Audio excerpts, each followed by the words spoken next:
Hello, everybody, and welcome to episode 334 of Super Switch Headz, the premier Nintendo podcast on all of the internet. My name is David Howe. My name is Jordan Willis. Oh boy, ladies and gentlemen, we have two very special guests returning to the show after quite a long delay for a very special episode of the show. Please welcome back Mr. Joey Ferris, and from Rule of Two Review, we got Rob.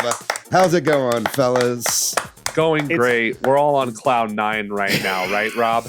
I am on cloud talent 4. That's where I am. Hey, feeling good about life there we go. and everything. We're on Yes. whatever clouds are above Euros, because today we are recording our episode on Metroid Prime 4 Beyond. We've got two of the best Metroid YouTubers in the biz right here on the show right now. We're going to be talking all about our impressions of the game and maybe some of the discourse surrounding this thing. The discourse has been crazy toxic online. I think we're going to try to bring some level-headedness to our discussion of the game today. And also, hopefully, not too many spoilers, because Absolutely. put it out there, I have There will not be no beaten the game yet. spoilers. Yeah. by Same. choice. So Same. okay. So I think we're all savoring our time with the game right Yes. now. I know I personally am. I'm like looking at every freaking leaf on every tree. I'm just really soaking it all in, and it's been a wonderful experience for me so far. But we'll get to that in the main topic. Before that, we do have some news. Mario Kart got an update to 1.4, kind of fixing a lot of problems I had with the game.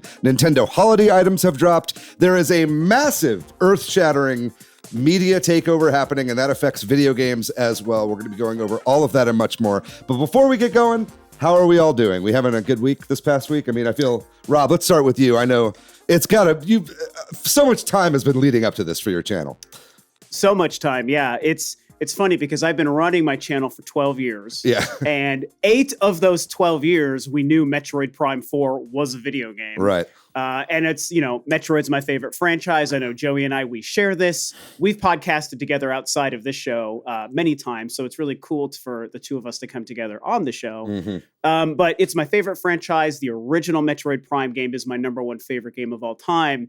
So I, and also Joey, have, I think, done the best we can over the past 8 years to carry the torch, so to speak, for the franchise Sure. and for the hype for this game. Yeah, so it feels great. And in fact, I'm actually on a 2-week PTO break from work that I scheduled specifically for this. Go.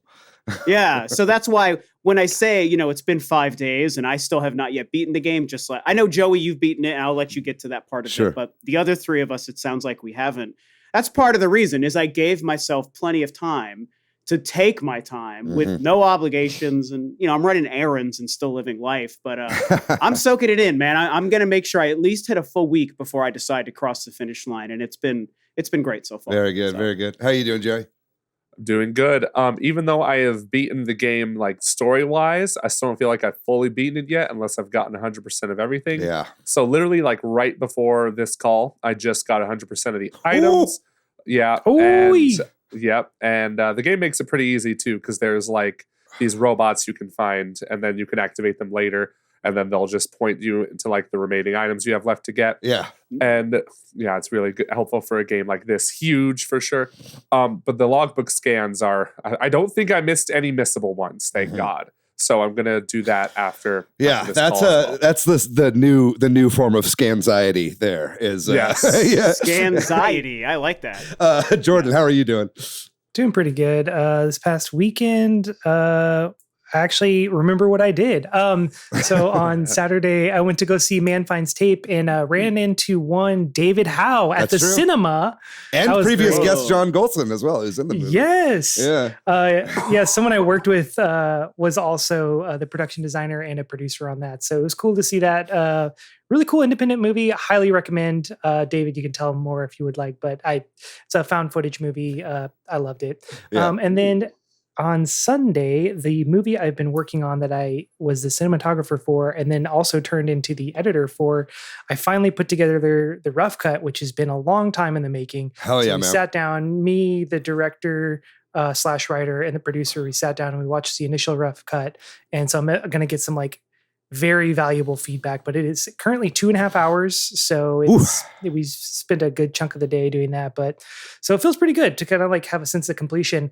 And then also, the sense of completion of finally getting to start Metroid Prime 4, which I've been waiting for 8 years. Mm-hmm. So it's all around a nice little bookend weekend. David, how is yours? Yeah, I mean, I don't have too much to report here. Just been hanging out with some friends. I did shout out to Weast. Hung out a little bit on Discord with Weast today. We watched Pee-wee's Big Adventure for the first time, which I'd never seen before. Yeah. So I get the hype. I get what it's all about. That was a charming R.I.P. to the GOAT, by the way. R.I.P. to the freaking GOAT. Absolutely. Yeah. But yeah, I've just been hanging, chilling, playing some games with some friends, but I'll talk about that at the end of the show there. Love to give a little bit of shout outs. We did have a couple comments on last week's episode. One was from Mr. Meteor 64 saying Star Wars Knights of the Old Republic games and Star Wars Battlefront games were some games that they played. Also played Super Star Wars The Empire Strikes Back. And remember hearing that Star Wars Outlaws didn't run like a dream on Switch 2, but I do think it released all right, and it's only gotten better with every update. Yes. Yeah. So, 100%. I go back to that game every once in a while on Switch 2. Yeah, great time. Snake Jazz 5980 says, David, I still play Tetris 99 and not just when I'm pooping.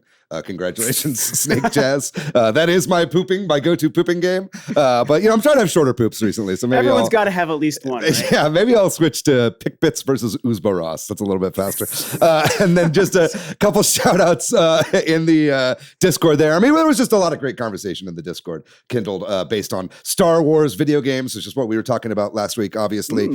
And we had one from Swampy Southpaw saying this episode definitely rekindled some Star Wars interest in me. LOL. I've been playing a bunch of Battlefront 2 and reading some of the more recent Vader comics. There is just like a wonderful world of Star Wars. Whenever you feel like going back to it, there's just an infinite number of things that you can take in. So it's fun doing episodes like that we did last week with Alex Kane and John Golson. Was that, can I ask, was that tied to the recent, I think it was Comic Book Movies, like put out a top 10 LucasArts games list? Oh, no, and they were did all not see Star that. Wars games. I think, that was just a few days ago. So, I think there's they must have heard it from our show then, because ours came out. That's right. They took it from you. That's what I'm saying. No, but it is true. Like right after we did our episode, Lucasfilm announced that they're re-releasing the original Star Wars back in theaters again. We were like, we know there are Switch Heads everywhere. They're all listening. Yes. We know this to be true.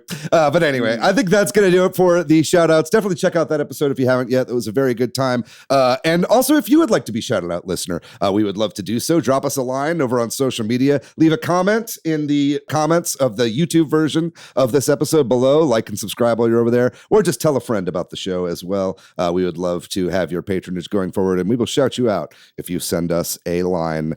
I think with all that out of the way, I'm down to get into the news. How we feeling, gang? We ready for news? I'm down to clown with some news. I'm down to clown with some dudes and some news, baby. And we are going to start today with Mario Kart World getting a huge update on the Switch 2. We did a whole episode on things that we want to see improved with Mario Kart. One of them that I said in the episode, but knew for certain was never going to happen, was a party system, an ability to join your friends in a room and then move that room into a random online server. And they've done it. I never thought I would see the day, but this is an update I've been wanting since Mario Kart 8 on the Wii U, and they finally put this out for Mario Kart World. Still wish they'd update Mario Kart 8 because I still like playing that game too. But there were a bunch of other changes, I think, namely a lot of the intermission tracks to and from Koopa Troopa Beach have been changed. So those have been made to where now, there are 2 laps at the end instead of just 1 because it's such a short circuit. And then in addition to that, also the straightaways over water now have new obstacles and turns and stuff. So not only are they updating little things like that, they're actually changing levels in the game for the better for a lot of these. That's actually pretty huge, if I can say. Absolutely. And I'm glad to be on this episode and get this update directly from you guys, because I'm going to blame work on this, but for about 3 months, it has been so hard for me to pay attention to anything but Metroid. Sure. So I didn't know that this update this big was coming, and I really like Mario Kart World. I think it's better than a lot of the naysayers, but it's also far from the best Mario Kart. Yeah, I agree. I think they had so many great ideas, and they had a great overall concept that I think the vision was very strong for. I don't think they delivered on it. But improving the actual races, the way you mentioned, like they're actually moving things around, it sounds like that's a pretty seismic update to just like to a racing game. So that's great to hear. Like unannounced, they just dropped it out of the blue. It was really great. I mean, they probably put out a tweet or something, but it wasn't like tied to a direct or anything like that, right? It was just really surprising. Very cool. Jordan, did you play this at all? You have any thoughts on the update? Are you playing Mario Kart World? No, man, I really dropped off because I played it initially when I first got the Switch 2 and I enjoyed it enough, but I was like, I know this game is probably going to get updates over time that make this game better, and I'm just going to wait until enough of them drop. And honestly, when I was building the show notes for this, I was like, this is a lot of notes. Like this is a lot of update notes, patch notes. I was like, I'm still scrolling. Yeah. So I didn't have a chance to read them all, but I was just like, man, like they are fixing a lot of little minor issues all the way to, like you're saying, like changing the tracks. So I'm like, okay, so like there is some longevity to it. I'm more curious still about like, I mean, yes, how long are they going to keep updating this game? But like, are we going to see any DLC packs? Right. I think it's very, very possible. As you kind of said here, there was a little bit of data mining that has been shown in the game that I think K. Rool's voice actor is like listed or something like that. Donkey Kong's voice actor. So there's definitely, at least in Japanese, so there's rumors that there's maybe a Donkey Kong pack coming that would back up a lot of thoughts that people had about, Pauline and Donkey Kong having the smallest amount of costumes out of any of the characters, kind of was leading towards a DLC update of some kind. But Joey, what about you? Did any of these stand out to you? Any of these updates? Not really, because I fell off like Mario Kart World pretty quickly too. But I also do that with every Mario Kart game because racing games just aren't really like my jam. But there's always a part of me that's just like, I need to have Mario Kart. Otherwise, what am I going to bring to parties? It's just like, it is the great equalizer. Yeah. It is. Yeah. And I hope like this, whatever update comes out, I hope like most, if not every update is like either free or really cheap, because remember, this game was $80. Yes. It still is. Yeah. There was a lot of articles going around talking about this potential data mined update, and they were talking about like paid DLC, and I was like, you're writing that for clicks. There is no evidence anywhere that this would be paid. Yes. I mean, look, it would be terrible, not terribly surprising, but you gotta think with all the feedback they've been getting on the price of this game in particular, it would be very foolish to put out like a $20 DLC pack, at least this early. If they're going to do it, it's going to be like 5-6 years from now when they do a huge course drop or something like that. I think they will do it. Yeah. I think it would maybe come earlier than 5 or 6 years, but I agree. They've got to wait a bit before they try to dump that on us. And I'm trying to remember, because, the Mario Kart 8 DLC, people probably forget this now, but that started on the Wii U. Oh, totally. So, with like the F-Zero tracks and stuff. Yeah, that's what the deluxe Switch version was, all the Mario Kart 8 DLC. And I say that because I think people sometimes put their blinders on with the Wii U, a great underappreciated console. Nobody gives Breath of the Wild credit as being the best Wii U game. Everybody always talks about it as a Switch game. It's like, come on. Yeah, and it really was. And so I don't remember how long it took them for that DLC to start happening for Mario Kart 8 on the Wii U, but I want to say it was like 2 years, maybe. Yeah. I could be way off. So. Yeah, something like that. Yeah. I mean, they were desperately just trying to get anybody to buy that console that they could. But just a couple other quick updates that did come with this here. They added custom items to the item rules. That's huge. Obviously, it's great for competitive, but also I was watching a bunch of guys that do like that try to find tricks in this game, and they were like just being able to have just the feather in a versus race and just try feather tricks over and over and over again is huge for the trick community in this game. So I think that's really cool. They added the most Nintendo way possible to add volume controls in this. Instead of adding a volume slider to the game, there's now a toggle that you could set the music from normal to loud. So it's either or on that one. That's kind of all you get. But it is, at least that's all anybody wanted, was to be able to hear the music better. I think adding one that's off, maybe, if you want to play your own music, might be kind of cool. But look, Sakurai didn't make this game. If Sakurai made a Mario Kart game, you'd be able to adjust every darn. Or Retro, for that matter. They are pretty good with their volume sliders as well. But there's a bunch of other stuff that got in as well. We're not going to list all of it here, but it's definitely worth checking out. I will just say, to close this out, like, this has kind of reinvigorated my excitement for this game. I'm not going to lie. Like, just that first update alone, it was so annoying to try to join your friends in online matches against randoms. And that's like, I want every Nintendo game to have that ability, because I love playing with my friends, but I want to like join my friends with a bunch of strangers on the internet. I think that's the most fun way to play for me. So I hope we see a lot more of this from Mario Kart World. And if you want to play, hit me up. I've been playing a lot recently since this update dropped. But we're going to move on to our next bit of news. And this is a pretty quick one, but Nintendo has dropped some holiday items.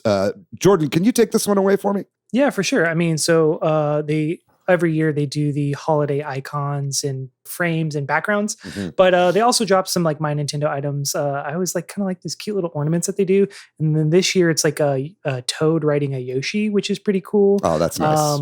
I feel like, like Yoshi's been getting a lot more love, which I was kind of surprised why we didn't see Yoshi in the Super Mario Galaxy trailer, but that's for another time. Yeah, that's probably trailer 2, right? Like the big blowout story trailer or whatever. Well, it's just funny because like that was the tease at the end of the movie, but whatever. And then they also released the calendar, which I am also a pretty big fan of, like a little desk calendar that you can put up. And I want to say there was like Metroid Fusion might be in this calendar. It's like something very specifically bizarre. It was like really random. But let me look into this. I could be wrong. You just got Joey's attention with that one. Yeah, retro titles such as Super Mario 64, Metroid Fusion, F-Zero Maximum Velocity. Oh, the best F-Zero game. Absolutely. Yeah, I'm like, what? Who picked this? But also, why did you pick this? I don't know. I'm kind of curious. Well, it's funny because Dave, you've got Metroid Fusion playing behind you there. Yeah, I do. I've got it on the big TV. I got it when I was home for Thanksgiving. I ended up getting this CRT. I scrounged it out of my parents' house. So it's a beautiful thing. I wish I still had one for all my retro consoles. Yeah, and Metroid Fusion is in Metroid Prime 4, not the game, but the Metroids are literally fusing all the that's things. True. Also, that's true. It's kind of got the DNA of Fusion as well. I think those are actually pretty similar games. So we'll get to that in the main topic.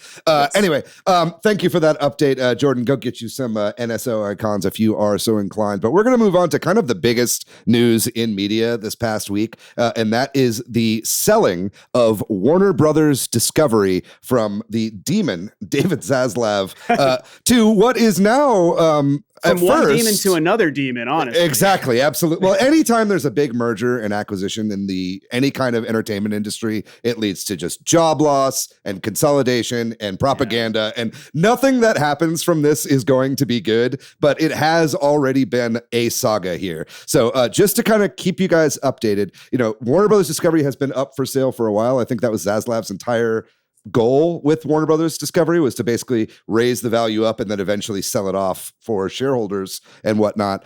For a long time, Paramount had the highest bid. And obviously, if you're not familiar, Paramount is owned by David Ellison right now. They absolutely did. Yeah. And, Larry Ellison and David Ellison have big ins in the Trump cabinet and administration as well. So, with Trump kind of owning all the regulatory bodies, it was kind of seeming like it was a lock that Paramount was going to get it until last minute.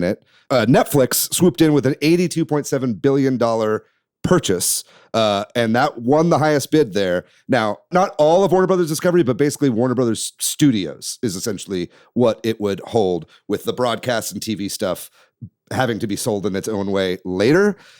Since then, we've now heard that Paramount is trying to do a hostile takeover of the entirety of Warner Brothers Discovery, with David Ellison now offering, I think it's like $108 billion, all cash. Yeah, 108.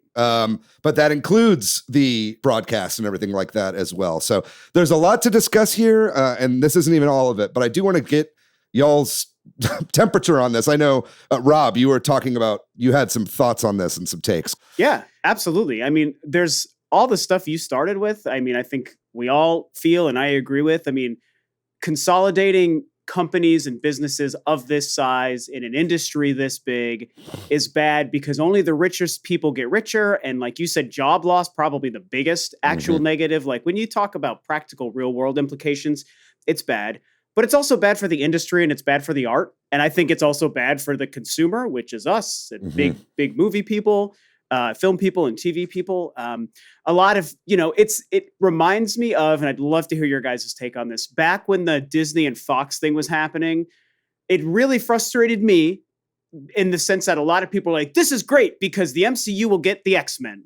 Right. And I'm like, look. Very narrow view of what's going on here. It's like, sure, that's neat and all, like, great. But what about all the other actual real world negative implications and why that's bad for all of the important reasons? Like, will I enjoy seeing I actually didn't like Deadpool and Wolverine as a movie, but did I enjoy being able to seeing Hugh Jackman come back as Wolverine in a MCU adjacent story?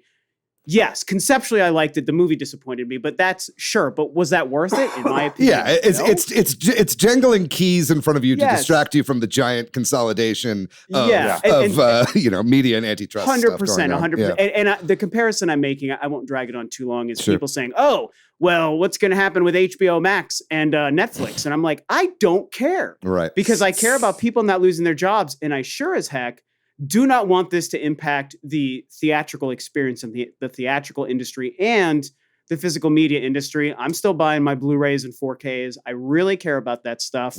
I've got Regal Unlimited and I'm going to several movies a month and I'm buying my popcorn and I'm supporting that industry because I love it.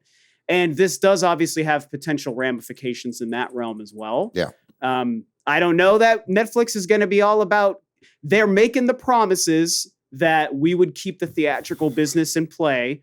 I don't know that I believe them. Ted Sarandos is the Netflix CEO that I don't like because his views are very narrow in my opinion. So, and then like on top of that, if they would try to kill Warner's theatrical business model or the window of theatrical to streaming, right? I don't see why they would support making physical media copies of Warner Brothers branded movies as well. Yeah. So I'll let you guys take it from there because I could go forever, but that's like my initial thoughts about the whole thing. Yeah.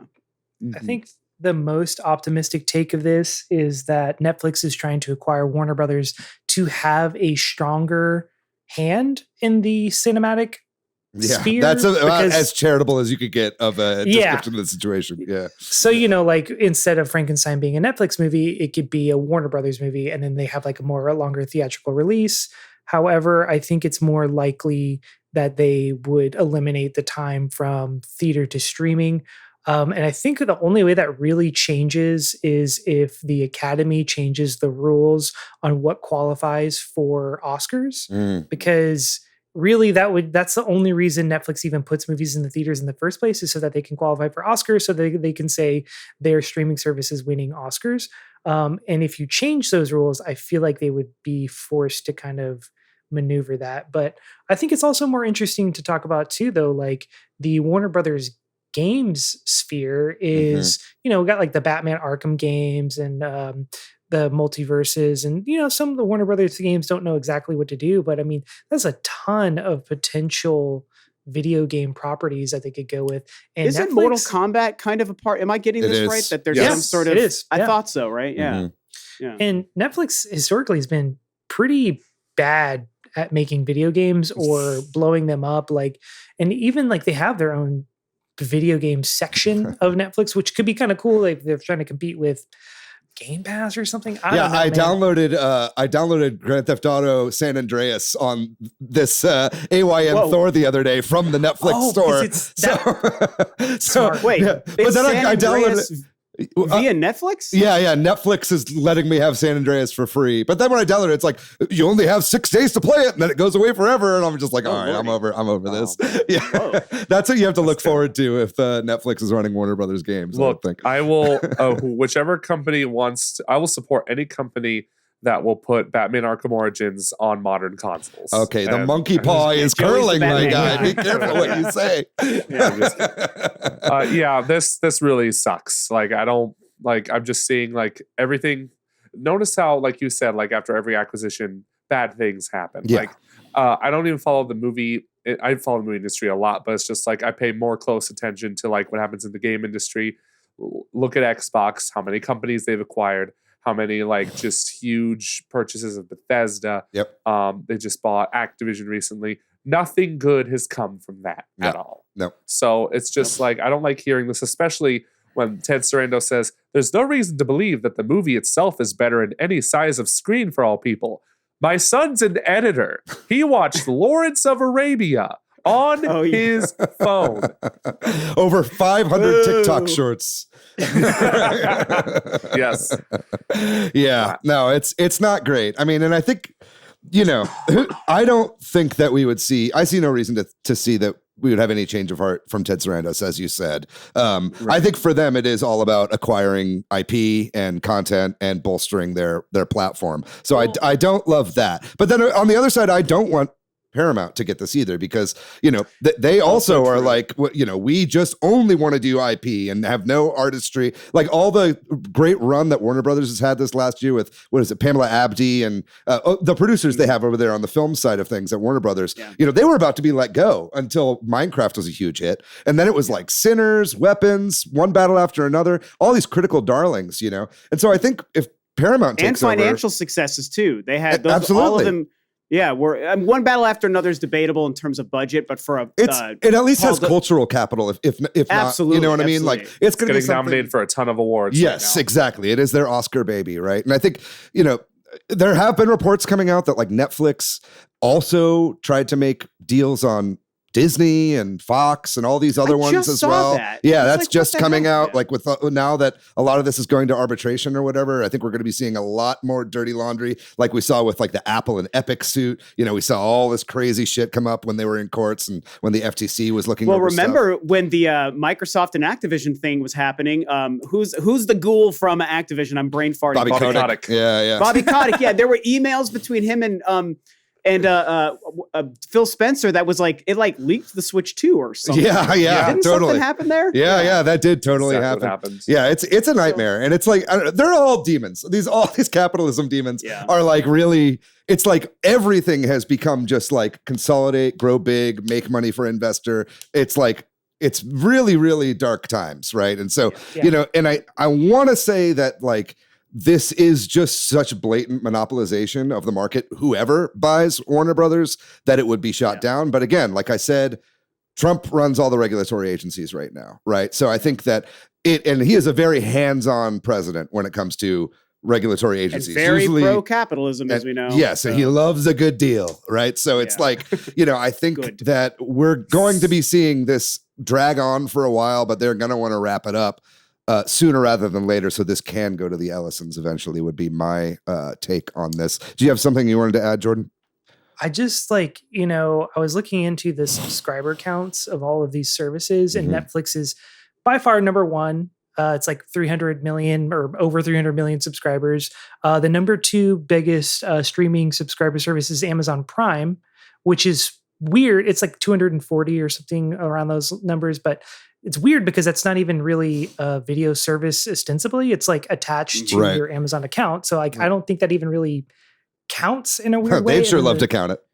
Yeah, sure. And the third one is HBO Max. So like if that joined with Netflix, it would be just bolster their lead. And then Paramount is, I want to say, around like 70 million, 75 million subscribers, which is way more than I ever gave Paramount Plus credit for, first of all. But I'm like, okay, well, so if you combined HBO Max and Paramount Plus subscribers into one, it still would be like half of what Netflix subscriptions are, which is just mind-boggling. Right. But it's just like, that's why I'm like, well, maybe this deal actually won't go through with Netflix, but regardless, it's going to tie everything up in red tape, and their real competitor, which is HBO Max, is going to be kind of their hands tied behind their back this whole time while it's an arbitration and they try to figure out all of this. Like, I feel like it's going to delay the approval of projects and green lights. So like Netflix is going to get ahead either way, because HBO Max is maybe not going to be making as much content while they wait to figure out what's going to happen with this deal. Either way, it's a real shit show. You can't really put it any other way.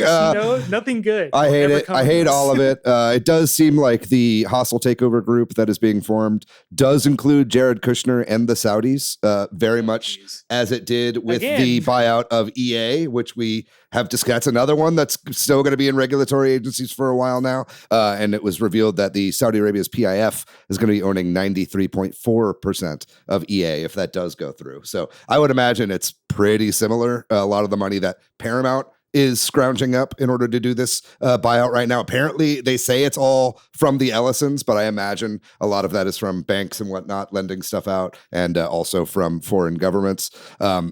So it's just a real crazy time right now. This is going to be like, let's just get real. This is the start of this news story. You know what I mean? Like already since this news story started, there have been like 4 updates. So it's like, I imagine this is going to be a years long endeavor, and we're going to keep updating you guys as this goes on this story. Right. And we could probably do a whole freaking episode on this, and especially how it pertains to games, because that is going to be what's going to affect most of the listeners of the show. But I think let's put a cork in it for right now. We could talk about this all episode, but we got to move on. And we're just going to talk a little bit about Metroid Prime 4 Beyond before our main topic. Reviews are all collated. It's been a wild roller coaster ride looking at reviews, to be honest. There's a lot of 100s. There's a lot of 60 out of 100s. But it seems like right there in the middle is where the Metacritic has fallen with 80%. I think that's honestly pretty fair. I don't think that this game is for everyone. And I think it's totally fair for people to see a lot of the flaws that the game has, much, as bigger deals. And I think it's easier for other people to overlook some of those flaws. Some people, those things aren't flaws at all, right? But that's where it lands right now, about an 80 on Metacritic. And then also there has been some Metroid merch dropping in Japan, just as a little bit of an update at the Nintendo stores. So if you find yourself in Japan, make your way over there, get yourself a little squishy Metroid keychain. That thing's looking pretty slick. I don't know about that. I've visited 3 Nintendo stores at this point, and there's never a Metroid section. So I'm always wondering, is there finally going to be a Metroid section? Because this was actually a pretty big merch drop. And I think it did get announced that it is coming to the UK. So I wonder if it's eventually going to make its way over here. There's like my personal favorite. I don't know if I'd ever buy this, but there's an arm pillow. It's like the arm cannon. Yes. You put your hand in it and you can sleep on it. I'm like, that's perfect for work. Really great. Yeah. I'm so mad. Why does America not get any of the cool shit? Like, come on. Doesn't Metroid do best here, too? Yeah. It does. Yeah. I mean, I kind of get it, though. I mean, Nintendo, they've never really had a great marketing push for this game.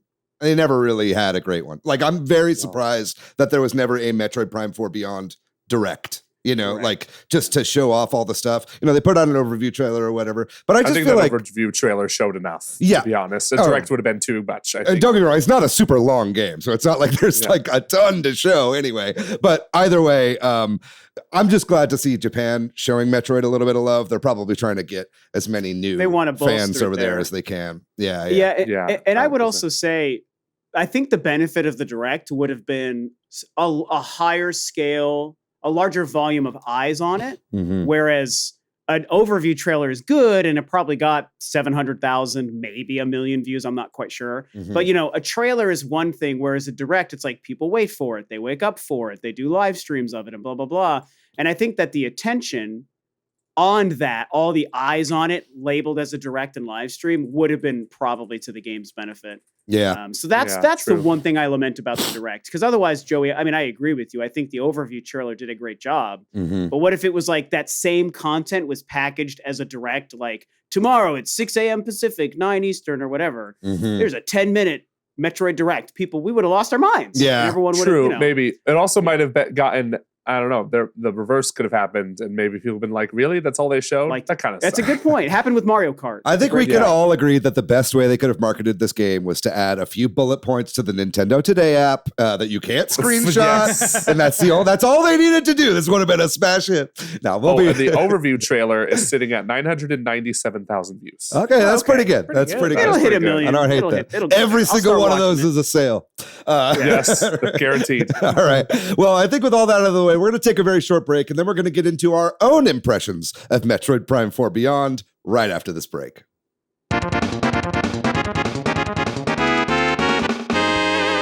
And we are back here with Rob, Rule of Two Review, and Joey Ferris. Very excited to talk to the two of you, along here with Jordan, of course, about Metroid Prime 4 Beyond. Oh my God, can you even truly believe it? It still kind of doesn't feel real that I'm actually playing this game when I'm actually playing it. Like I said, I've been savoring it so much. I've been playing almost exclusively in mouse mode with this little mouse adapter that I got on Amazon, and that has been a true delight. But I gotta say, it is here. Retro Studios has done it right here in the heart of Austin, Texas, with what seems to be like 1,000 extra workers as well that they have given some of the work out to over the course of development, if you look at the credits. But finally, we can talk about it, and we're going to get into all of what we like and don't like. But before we do, I just want to get an overall vibe in the room. I know this game had a ton of buildup over the 8 years that it was in development, almost an impossible level of anticipation. How are you guys enjoying the game despite all of that? Let's start with you, Joey. Oh man, I'm very satisfied with it. Of course, there's always a part of me that like feels after an 8 year, like I know 18 years since Prime 3, right? But for me, the wait really started when I saw that logo pop up at E3 2017. Absolutely. There's still a part of me that wishes some things were better about the game. But I'm still like that. I felt a feeling of like euphoric joy, like when I booted that game up and I was playing it on my TV, and because it was just like finally the game that I've been talking about, that I've been dreaming about, is finally here. And like, even though it doesn't do everything perfectly, it's still a Metroid Prime game. It plays like a Prime game. The exploration is just perfect in that regard. It has all the stuff I love about Metroid Prime. Basically, there's no other game series like Metroid Prime. Absolutely. I was just going to say that. Yeah. Yeah. You have the, like, I don't even think it has imitators, really. You got games that have elements of Prime, right? But you never see anything like come close to it. Yeah, 100%. It's got things that are different and things that are really similar to the old games, but then it's just unlike anything else that's in gaming right now. That's such a great point. Rob, what about you? What are your kind of overall like impressions of the game so far? Overall initial impressions. So I'm wagering I'm about halfway through myself. And I'm obsessed and I love it. And I am biased because I'm a Metroid super fan. There are things to nitpick. And so I definitely have some things that it's like, well, if this was different, if this was better, why did they make this choice when they did it so well a different way in some of the older games? But it's been 18 years, like Joey said. A lot of some of the team is the same. A lot of it's different. A lot of outside talent brought in, just like you were mentioning. But as someone who's just a diehard Metroid fan, I was playing the original game on the NES as a little kid, and then went through the euphoric, like game-changing world that was Metroid Prime when that released in 2002. I just honestly, I'm still stunned that I'm playing the third sequel to my favorite game of all time, that we're so lucky. Fifth if you include Hunters, but well, that's true. Well, then there's Federation Force. And I'll put that back in the bag. Yeah. I got him right here. I can pull him on screen if you want me to brag. But yeah, as far as like console games and the first person, the Samus thing, it's just the fact that they're still making a game in this. Because this is a spin-off series. A lot of Metroid fans, we know this, right? It's the real series is the 2D side-scrolling numbered games. And the fact that they just changed the world so successfully in 2002 with the first one, that it went off to make not only 3 console sequels, but like you were just saying, Dave, like a couple of handheld spin-offs of the spin-off. Like the whole Prime world is like its own different subset of this larger classic gaming franchise. And I think it's great. Like I said, yes, there are some things I could nitpick, and I'm sure we'll talk about that. But from what I've played, I love the story setup. I like the lore they're building. That's a big thing for me. The gameplay, the exploration, the atmosphere is my favorite thing of all Metroid and of the Prime series.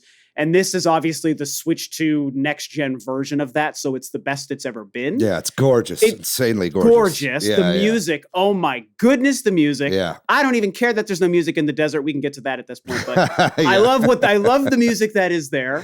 And I just think that it's definitely not going to be my favorite. I already know it's not going to surpass the first game for me, but I think it's doing the Metroid Prime thing so well, better than it's ever been done. Yeah. And I like the lore that they're building, because that's the other thing. Me too. Exploration and atmosphere, right behind that. it's not about the story. Joey's heard me say this on many podcasts we've done together. I see Metroid less about story and more about lore. And I think this is doing that very well right in the first half. So yeah, I could gush forever, but I'll hand it off. To not talk for him. Yeah, it's good. Jordan, what are some of your takeaways right off the bat? Yeah, I can't remember who it was. I've been kind of going back and catching up on the podcast when I wasn't on. And someone was saying, people fall into the 2D Metroid camp or the 3D Metroid camp. And I kind of do find myself falling more into the 2D Metroid camp. I have played all the Prime games. I never beat Prime 2, but I beat 3 and 1 when they came out respectively.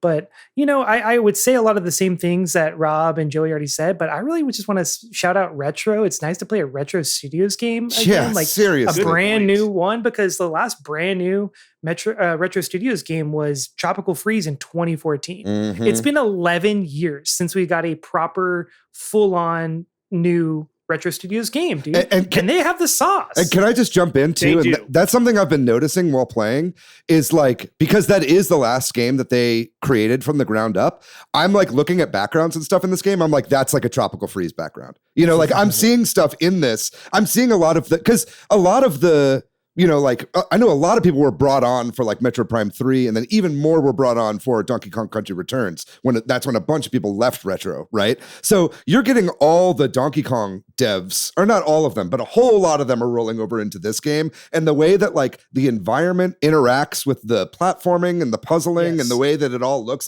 there's that one bit in the ice. Have you gotten to the ice area, Rob? Yeah. I actually got through that today. I left. Okay, cool. I think we're all pretty much around the same spot, you, me, and Jordan here. But it's the way that the mountains kind of stagger into the distance or whatever. I was that's just a Tropical Freeze stage right there, I loved it. So anyway, so I didn't mean to cut you off there, Jordan, but if there's any more you want to add.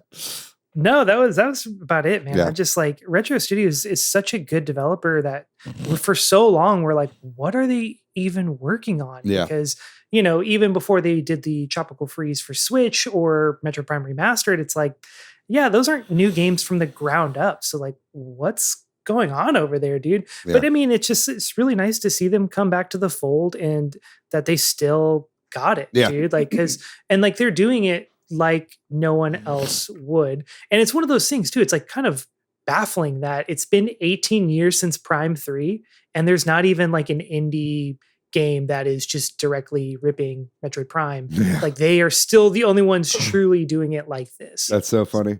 Yeah, when is the Metroid Prime-vania genre gonna take off? Right. I don't know what you would even call that, but no. How many Metroidvanias between Fusion and Dread came out? And how many Prime likes have come out since Metroid Prime 3 and Metroid Prime 4? It's 0 and a million. Yeah. I think the closest to a Prime like I would say, because when you said that, Joey, I was man, that is so true. But I would argue, and if we know that a lot of the Prime folks actually worked on this game. I think the 2016 Doom game borrowed a lot of the DNA, but Doomified it. Right. And made a great game, in my opinion. That's true. But I think there's some of the exploration and the success of finding an upgrade hidden in a corner up on top of a whatever. It felt Doom, bloody, super fast, but also Metroid Prime-y in a way. Yeah. Yeah. Return to Savage Planet a little bit too, or Journey to the Savage Planet. Right. A little bit. But yeah. Anyway, good stuff. I'm just overall, I'm also having a great time. We'll definitely get into a lot of the gameplay here, but I just want to say overall how refreshing it is to play this game. It's just game feel, getting into the game and sitting down to play it. I'm always very, very excited. And everything that I've been seeing has just been really tickling me quite a bit. Even a lot of the stuff that has been giving other people pause, I've been finding to be very refreshing for the series. I think it's really cool that Metroid Prime series is trying some new stuff here. I played Shadow of the Colossus earlier this year, the PS4 remake for the first time. And I got to say, the desert, a lot of people are talking about the Ocarina of Time, Hyrule Field, as what the desert is. I think it's way more similar to the Forbidden Lands from that game, where it's kind of purposefully vast in a way that I think is actually pretty cool thematically. I'm hoping it ties more into the story, but we'll have to see about that. But anyway, let's talk a little bit here about the gameplay. Obviously, we have the same lock-on first-person system that we had here. Let's talk about, I guess, a little bit about the controls. Like I said, I've been playing mouse mode. I would not really recommend it without a grip like this to throw it into, because I think after a long time, your hand would really cramp. But once I fiddled with some of the accuracy, mouse acceleration, whatever controls. This has been an amazing way to play the game, and it's so much so. I love hearing you say that, Dave. I really like hearing that. Can I ask? Do you play like in a living room? Do you play at a desk? No, I'm playing right here. So it's like I've got a pretty big like 4K monitor at my desk here, right? So it's like I'm playing in quality mode with my face right up on the fucking screen, you know, and I've got my mouse and everything here, and it's kind of making it to where whenever most games I can pick up and play in handheld, no problem. I feel like I'm missing out when I'm playing in handheld on this game. You know what I mean? Like, or even on my TV, you know, it's like with it being so far away, I know I'm spoiled because I have a nice monitor here, but it's like I've gotten so used to playing it this way. Not to say that the gyro controls aren't great and the twin stick controls aren't great, because you can really tweak all that stuff however you want it to go. But I just want to ask, you know, especially for fans of the series before, like, how are the controls feeling for you? Is it feeling up to your standards, Joey? Mm-hmm. Yeah, it's totally feeling up to it and then some. I play on my big TV, my 75-inch TV, humble brag, but yeah, so I just use the Pro controller, right? And it works pretty well. Like, it works well enough. Really good. I love that Switch 2 Pro controller. I love having jump on the back paddles as well, and some other stuff. I haven't used the back paddles yet. I'm a bad gamer. I'm too Steam Deck pilled. Yeah, I guess that's on me.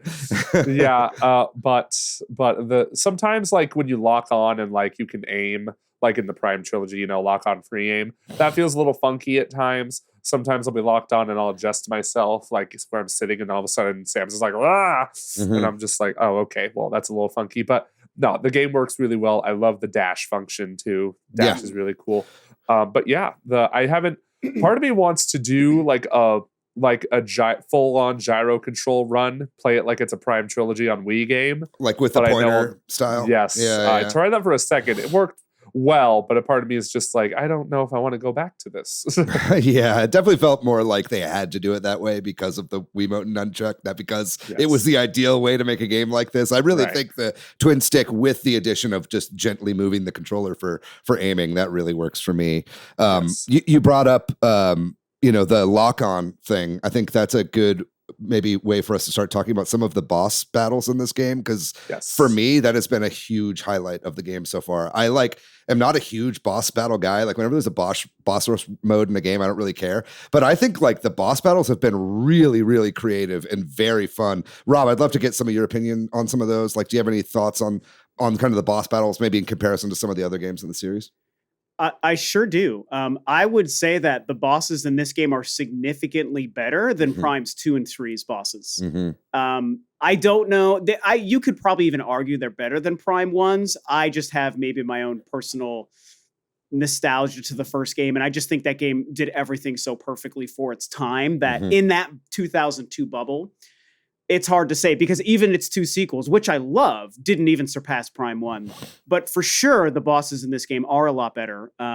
They're extremely interesting. I think they're the right amount of challenge, but also easy enough to not feel like you want to throw your controller and blah, blah, blah. They have checkpoints before the bosses. That's a nice new thing to Metroid and to Metroid. I died once. Pretty nice, it's pretty darn nice, man. And that is new for Metroid. Typically it's like you save and that's where you are, man. That's 2D games as well. Yeah. And so to the point about the controls, I'm playing mostly with the Pro controller and I love it. I will say I've dabbled quite a bit with the dual analog, the dual Joy-Con motion. I think it works extremely well personally. And I've even played a couple of long sections with it just to really feel it out. And I know what you're saying, Joey. It's like, it's hard to imagine going back to that because that was something from so long ago. But I actually kind of liked it, and it felt really familiar to me in a way that I'm definitely going to do my second playthrough entirely with those controls. Cool. Entirely. Ooh, okay. Yeah, I mean, you got to tweak them, but once you tweak them, it feels about as good as using the actual IR pointer for the Wii. But playing mostly with the Pro controller and the dual analog, I do like that. I love that they add it for Prime Remastered. And the ability to lock on, but then gyro with the bosses is where that works really well. In my opinion. Totally. Yeah, I mean, So Mouse really Mouse loving- is amazing for that as well, Oh, I'm sure as that's you the can best imagine. way. Yeah. Yeah, But no, I can ima- see like when you're trying to hit specific little bits on a big character, that makes a lot of sense. I mean, the What first boss, Abarax alone, is a great example because you focus onto his center, but then his little things, open up, and you have to, and it's just like Moganar from Metroid Prime 3, it's the same concept. And to be able to gyro up to the right and hit where you need it works really well. It's a little awkward for just like you said, Joey, when you're just fighting like a Griever or a random Cybot and you just want to be on the guy and then you move it sucks. But on a boss, it's amazing. Yeah. So I will say about the bosses, since I've beaten the game. Sure. Yeah, they're consistently great all the way through. So I would argue they are better than the ones in Prime 1. Because personally for me, like every time I revisit Prime 1, I play those bosses and I'm like, these aren't as good as I remember them every single time. Yeah. I kind of agree. Yeah. You're Fair enough. Yeah, welcome to disagree with me, of course. Yeah. If anyone wants to say anything good about a Metroid game, fine by me, except if it's other M. Sorry. Yeah, drop your discourse in the comments. Look, man, I love Thardis, and I still think Metroid Prime, spoiler alert for 23 years ago, is the best final boss in any game ever. Sure. So. Yeah. I don't know. We could argue about Metroid Prime all day because I feel like that game has one of the most egregious runbacks out of any Metroid game ever when you have to collect all the artifacts at the end. That is a tough bit of the game. Yeah. Well, you said you didn't beat Metroid Prime 2. I'm telling you, there's a worse version of that. Well, why do you think I didn't beat Metroid Prime 2? Fair enough. Prime 2, I think, has the best final boss. So that's just my opinion. Interesting. So, Jordan, about bosses, combat, like what are some of your thoughts about that in this game? Yeah, I've been mostly playing with the Pro Controller, but I probably will switch out. I did try a little bit of the mouse mode, and David, like to your point, I was saying like it just didn't feel quite right because I don't have like a little holder, and it just it got a little bit awkward with also having to press the buttons and then also fire. It just the aiming is incredible in mouse mode, but I probably will try out the gyro controls because that's how actually I played most of Metroid Prime Remastered was with the gyro kind of controls, and I was like, this is incredible. This works so well. It's kind of reminded me of when I first played Skyward Sword on Switch, where I'm like, no, these gyro controls actually work in the way that was promised to me in the original Wii. But yeah, the combat's pretty good. I think I have the same issue like of sometimes there's just like too many enemies when I'm just trying to run through. So I either just try to have to like blast through a couple just book it, or just book it. I boost ball through them. I'm just like, yes. I haven't quite gotten the boost ball yet, but I'm very much looking forward I to just that. got it. Yeah. I think my favorite addition, dude, is all these psychic abilities because like I think the one thing that this game needed, because I felt like the Prime trilogy was kind of like a neat little bow, so it's like, okay, if we're going to something new, what new thing are you going to show me? And the psychic abilities is is beautiful. It's a great addition. It fits within the lore of the universe in a weird way that I was not sure how they were going to pull that off. Well, it's funny she's like psychically scanning things. Like I think that is. Yes, I love that. You called that. Rob right, said Rob? Rob told it so hard, dude. And people told me I was wrong, and I'm like, I'm telling you guys, it's obvious, and it was right. So right. I feel good about it. No, but it's good. It's like it makes sense, like combining those two. Because I think that was the thing that was difficult for me about Prime 1 was the constant visor switching, right? There's really only like 2 modes you need to go. I feel like they streamlined a lot with the visor stuff, right? And I don't know if that you feel that way as well, Jordan.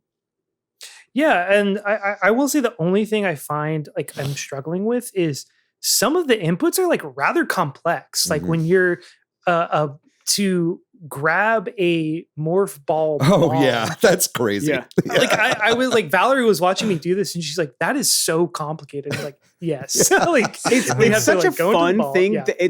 I think it's a great thing they included, but I'm with you.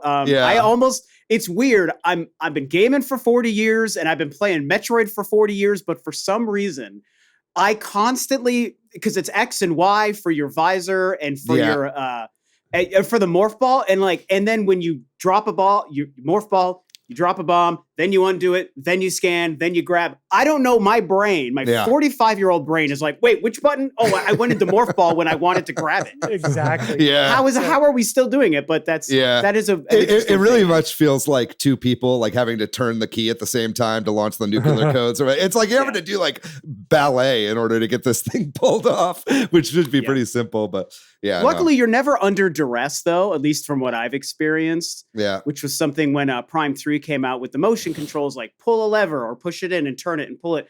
There was a lot of like, does it work? Does it not? Is it gimmicky? But a lot of reviews of the time pointed out, like, you're never really under duress when you're doing those motion controls. So and it slows down time a lot of time too, you know? Yeah. So it ends up being pretty good. I like it a lot. There are ways to eventually, spoilers, there are ways to make the psychic beam go a little faster as well. So it's like over time you get upgrades to all of these abilities, just like any other Metroid game. Maybe we should talk a little bit more about the ways that this is very much like a Metroid game, and that's with kind of the environments and the exploration. I think that, you know, there is a big structural change to this game, and I kind of hinted at this earlier when I said that I think Fusion is really similar to this game in a lot of ways. But right before the game came out, I was kind of like, man, this is kind of starting to seem a little bit like the Fusion of the Prime series. And I really do think that that's true in a lot of ways. In the same way that you have that hub of the ship in Fusion, and then you kind of go down into each of the section as sort of their own explorable areas that you can go back and backtrack and revisit them again. You're really seeing a lot of that here with the desert, Soul Valley, as it is called in the game. It's getting a lot of ire from people, but I do want to get y'all's opinion on just the structure of this game, because there's still a lot to explore and there's a lot of, you know, environmental storytelling happening here, but maybe not in the way that some people were expecting it. Like I said, I am very, very happy to see this change. I don't want necessarily every Metroid Prime game to be like this going forward, nor do I think that it would be for whatever they do next, especially after a lot of the backlash. But for me, it seems like a really fun way to kind of reset. And it feels like each area you finish really feels like a definitive like accomplishment when you finish something. But I want to open that up. What do you guys think about kind of the exploration and the environmental storytelling of this game? You know, the Prime games were kind of going towards that anyway. Oh, by the way, you said like this is kind of like the fusion of the Prime games. So, you know, Metroid Fusion is Metroid 4, Metroid Prime 4. You know, absolutely. I think that's maybe not unintentional. Right. Yeah. But at the same time, I feel like Prime was kind of going in that direction anyway, because with Prime 2, it had its own like individual areas that had its own like completion. And like you do revisit areas, of course, especially during the end game fetch quest. But Prime 3 kind of did the same thing. But so Prime 4, I'm not surprised it went this way as well, even though there were definitely moments where I probably shouldn't spoil anything here, but there are moments where you do visit other areas and come back. I figure there's areas you can't go through because you don't have the right upgrades yet, you know. Yes, so I figure you'd be going back. That's the Metroid way. Yeah, it is the Metroid way. Like I straight up went to Ice Belt when I should have gone to Flare Pool, and only because Miles didn't freaking tell me that I should go to the volcano until after I went to Ice Belt. So thank you, Miles. Still love you, buddy. But I was. We'll bring up Miles here in a second for sure. Yeah. But when I did that, I was like, oh, classic Metroid Prime. I can't be too mad. This is the first new Metroid Prime game since I was a wee lad. So it's just kind of like really cool stuff there. But yeah, as for the exploration, I noticed the levels in this. My gripe with the levels is that a lot of them are closed, like enclosed inside buildings, which is, I wanted more like open areas, like Fury Green at the very beginning. I feel like Fury Green's the best looking area. Like it's my favorite area of the game, even if it's a little small. And there's a lot of hallways, like so many hallways, more than I've noticed hallways and elevators in the previous Metroid Prime games. But a lot of that is forgiven because it's just fun exploring these areas, because they once again have nailed the Metroid Prime exploration of just like, oh, what's this thing right here? Oh, you don't have the gear yet? Come back later. Oh, you have the gear now? All right. And then here's an item pickup for you. We still have a lot of missile expansions in this game. Sorry, but it's the Metroid way. Absolutely. Are you guys marking on your map when you find areas that you can't get to yet? Or are you just leaving it? Okay. Yeah. I did in the desert a couple times. Yeah. I should be doing that more. I'm too ADD. I'm like, I can't open the fucking menu right now. All these buttons. I'm like, I'm sure I'll figure it out. It's not a big deal. And then I'm probably leaving so much on the table. Jordan, what about you? I mean, I appreciate a good marker system. Like, you know, I think I go back to play older Metroidvanias and even older Metroid games, and I'm kind of like, I need a marker. My brain is getting too old to remember all the little details. So I do appreciate the marker system, and it even has like a couple different like glyphs or whatever. For your marker, which is really cool.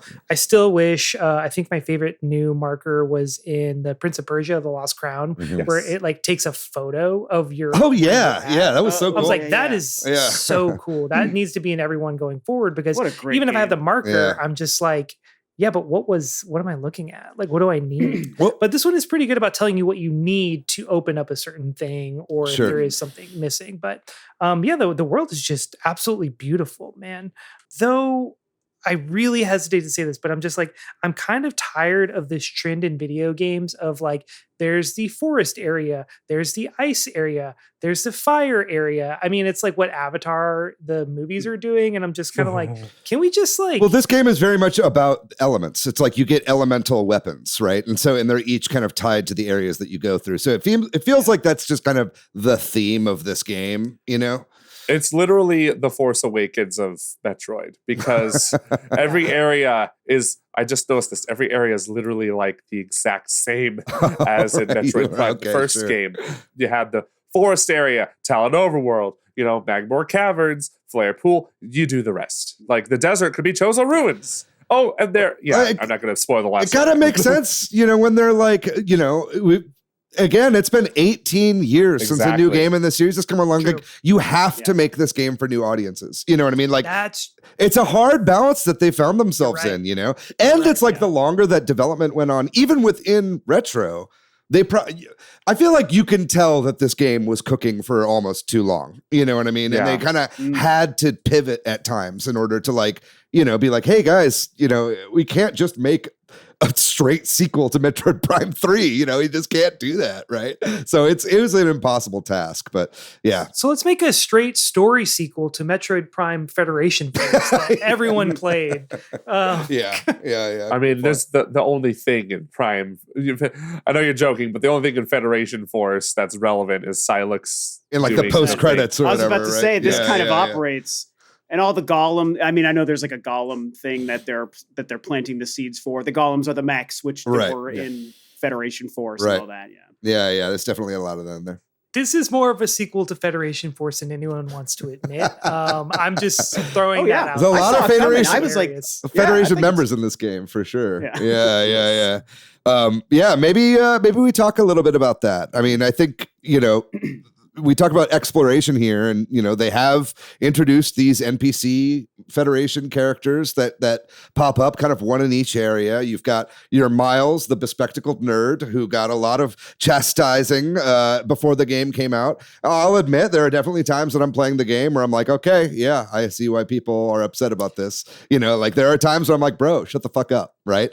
But there are also times where I'm playing where like I'm like a kind of a simpleton, and I'm like, I don't know where the fuck I'm going. I better call Miles. You know, and at times like that, I'm actually like, call Miles. Yeah, it's like, you know, and there are definitely times where I've relied on it, you know, and so I think that as we're saying here, as this is like kind of a soft reboot of the whole series, I think it's kind of a devil that you have to sort of be okay with in order to get this game out to more people and have it be accessible. Because I do think, you know, a little side note here, but people ask a lot, like, what game should I get? And like, it's kind of a hard sell to say Metroid Prime 4 when Prime Remastered is like a masterpiece at $40. But still, it's like, you could just start with this game, and in a lot of ways, you should start with this game. It was designed that way. You can tell it was designed that way, story-wise, too. Right. But, you know, Rob, I want to get your thoughts on some of the Federation members here, and maybe Miles in particular. Like, is it killing the immersion for you? Does it bother you at all?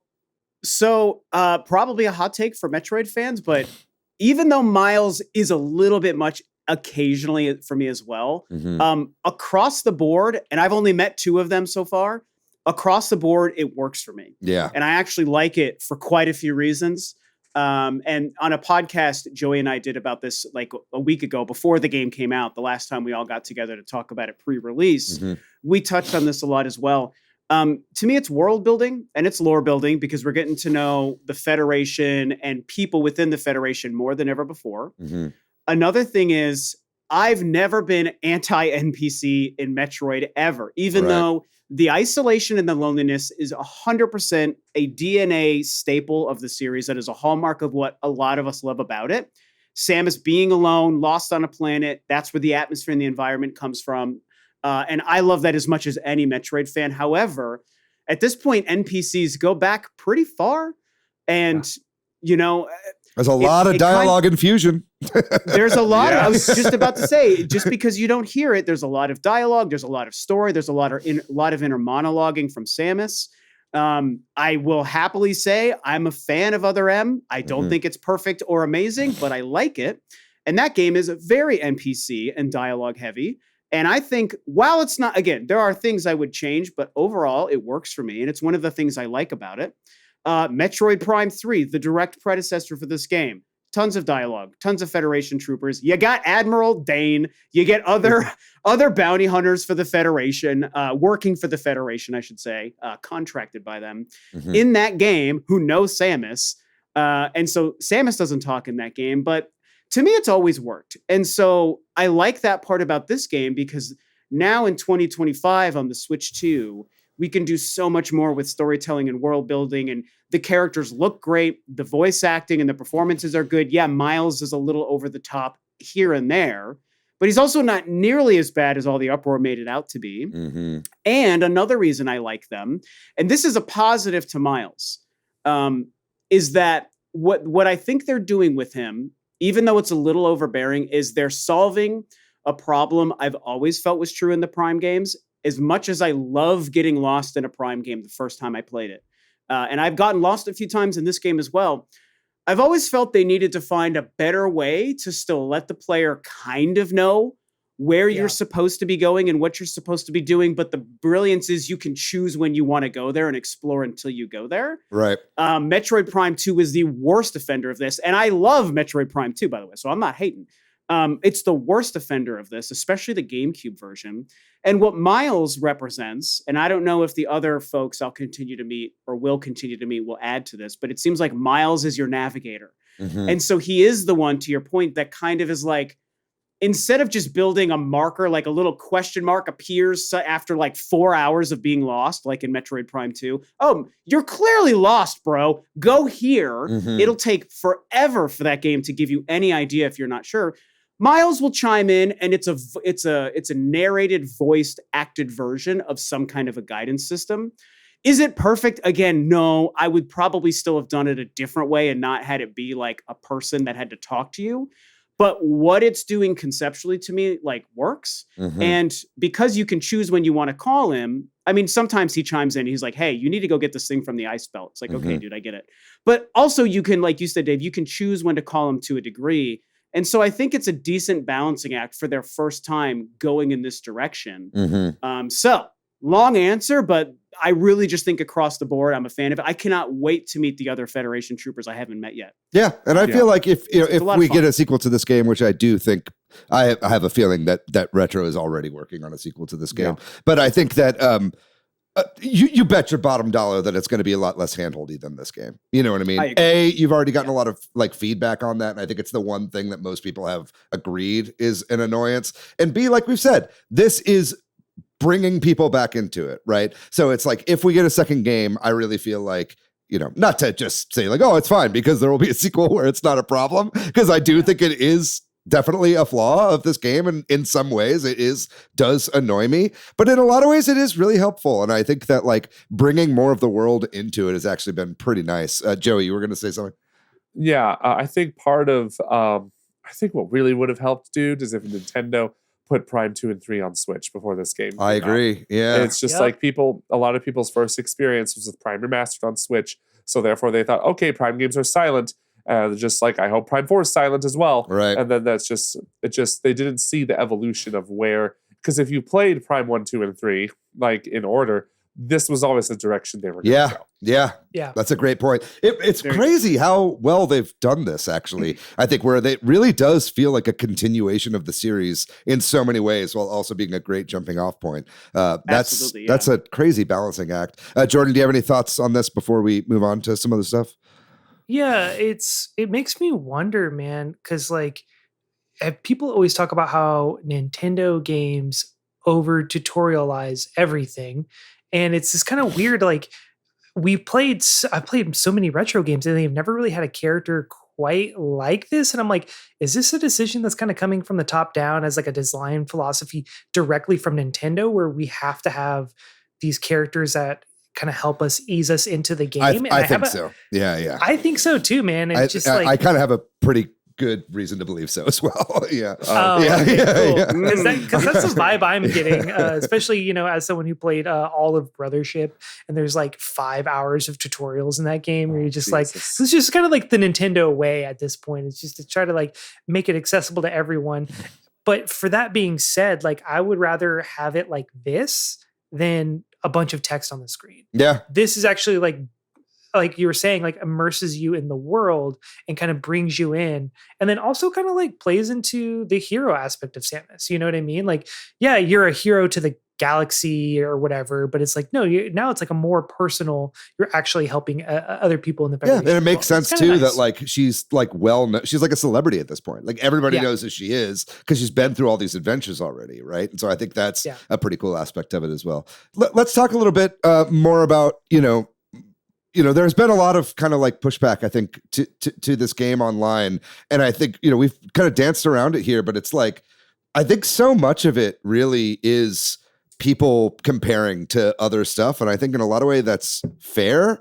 But I do think that it's like because there has been so much time since the last game, like people's expectations have almost gotten like completely out of whack with this with game coming out. And I think it's just like a lot of the discourse has been like really tiring to be a part of. We were talking about it a little bit during the break, but it's just like, the Metroid subreddit right now and the Twitter, like the Metroid Twitter right now it's like a cesspool, and it's really hard to navigate the sea of negativity. And I think it's really a shame because I think there's so much good and interesting shit happening in this game. And it really feels like this game had an uphill battle with fans. And it kind of, I'm seeing that a lot recently. Like I work on speaking of shit coming out, this week, the season 2 of Tomb Raider comes out, that show I edited, and the Tomb Raider fans, oh boy, they are a discerning bunch. You know what I mean? They want that shit to be exactly as they remember it, right? Yeah. And so it's like, so I think it's kind of a lose-lose situation, right? It's like, no matter what you do, someone's going to be upset. And I just really hope that like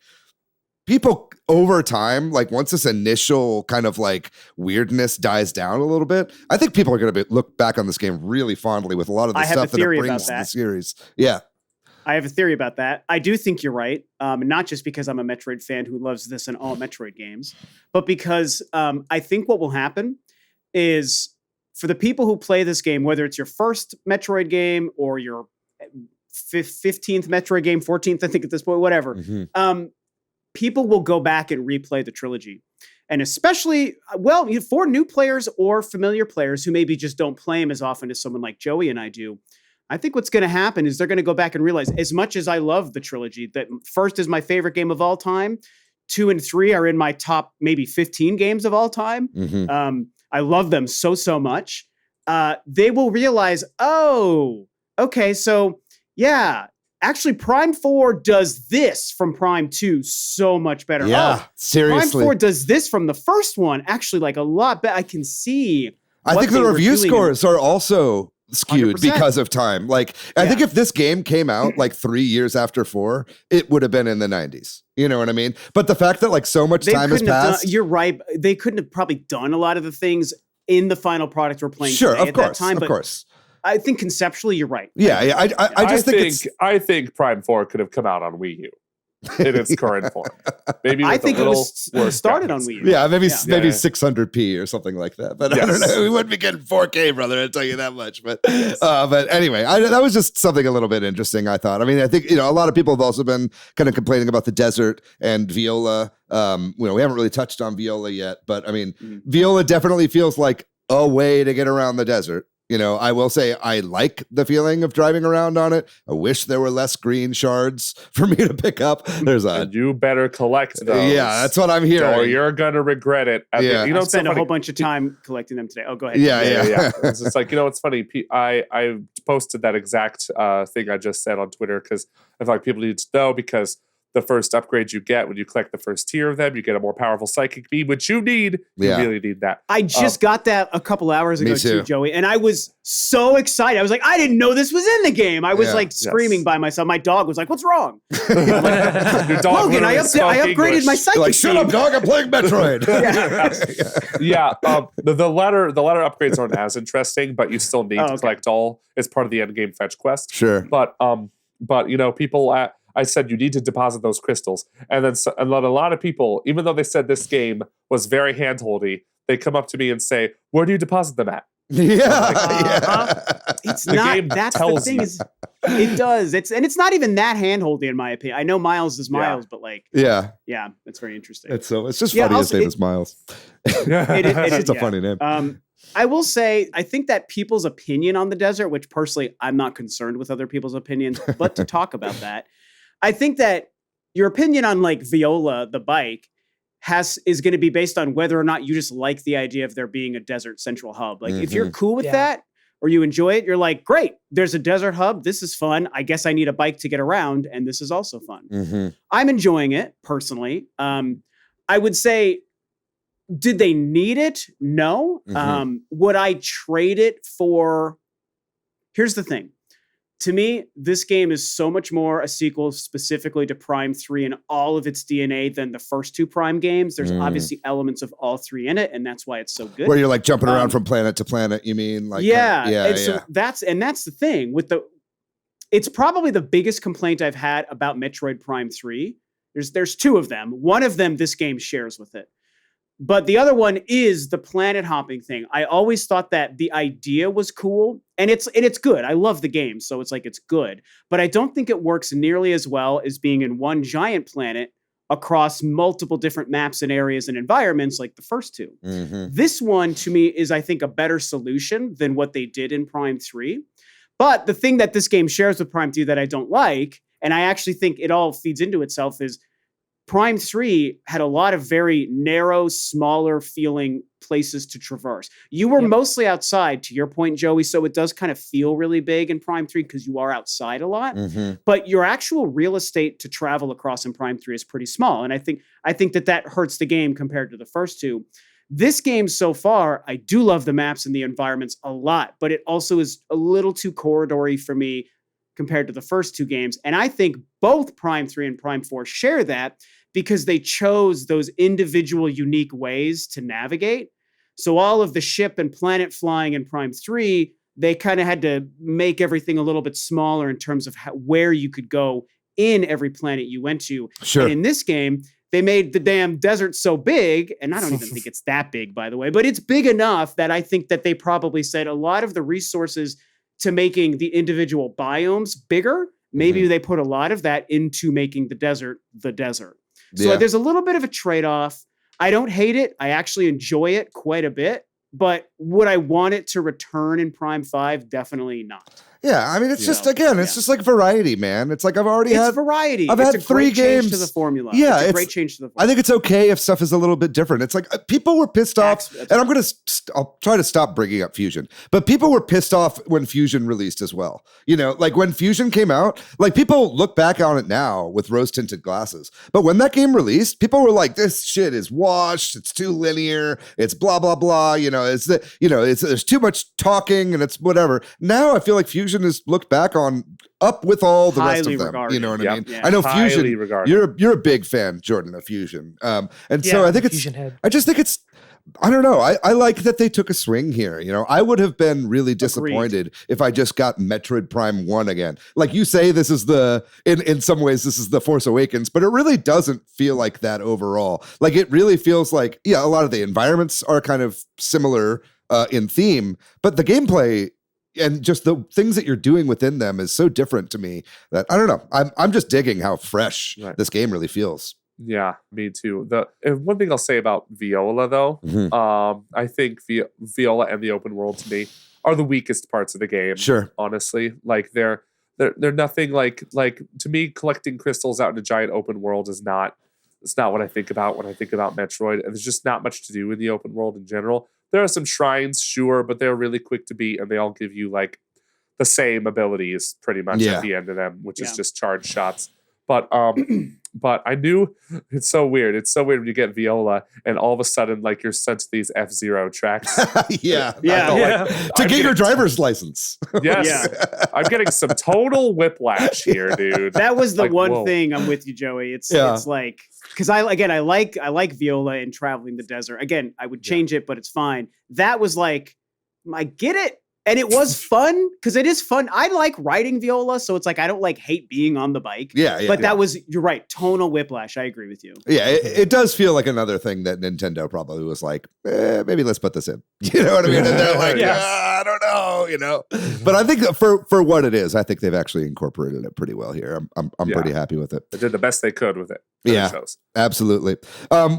Maybe let's talk just a little bit here as we're kind of wrapping up about sort of the story, the music, some of this extra stuff other than just the gameplay here that we think is really working. You know, you talked a little bit about the music, and I think Rob, you talked a little bit about that earlier and how good it is. I really feel like it is working for a lot of the environments here. It's really making the whole game feel more lived in. I think the story around the species and kind of what's happening to them that you uncover as you go. We're not going to spoil anything, but there are moments. A lot of things that are proven to be true, though. Again, I'm very proud of my yes. I nailed it with Dread, and I'm nailing it with this so far. Yes, on some things. There are things that I'm discovering that have made me like genuinely shocked with the story, and I think that is good for a game like Metroid, which is really just about shooting guys that you see and unlocking things. And then of course, like I said, the music plays into all of that as well. And I just want to get y'all's opinion on both of those things. I freaking love the music, man. It's so good. Like, I was so worried they weren't going to nail the music. I felt like some of the song choices in the trailers just didn't sound right to me for some reason. But then in practice, when I'm playing the game and I'm hearing it, I haven't played this game with a headset yet. I need to do that next playthrough, because it's been every time for me. I felt like in Metroid Dread, it's an otherwise perfect game, but the soundtrack completely misses the mark for me. But here in Prime 4, nailed it. They brought back Kenji Yamamoto and Miyako Hamano. Sorry, I'm a little stuffy right now. But it just sounds so great. The Volt Forge outside music that plays, like when you get down into like the bottoms of the towers, slaps so hard. It sounds new and it sounds old. Like, perfect blend of new and old. Totally. Every time you get the power up and it's the choir going, to